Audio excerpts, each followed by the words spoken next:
Hello guys! Ito naman ako, magluluto ako ng tortang bulinaw. Ito na siya guys, oh. Ito na guys, lagay ko yung bulinaw. At saka guys, ihalo-halo ko lang muna konti. Pagkatapos, lagay ko na yung ahas at saka bambang. Yan siya guys. I-mix ko na muli ulit siya guys para mahalo yung sahog niya guys. Tsaka lagayan ko ng itlog. Yan guys. Yan itlog. 2 itlog pong nilagay ko guys. Masarap. Tapos halo ko ulit.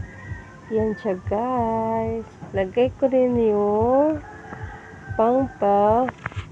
lapot guys, yung yung harina, ilagay ko yung harina guys para hindi siya maghiwalay-hiwalay, magkadikit lang siya guys. Ganyan, lagyan ko ng konting harina, mix ko muna siya guys, halo ko ulit, tapos lagyan ko na siya ng pangpalasa. Yan siya guys. Lagyan ko ng sarsa. Yan. Wow!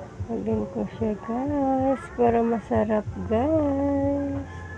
Tapos, ihalo-halo ko ulit. Lagyan ko ng asin. Halo-halo ko ulit guys. Para masuot yung lasa niya guys. Yan. Para masarap. Yan lang po guys. Thank you for watching. Bye guys.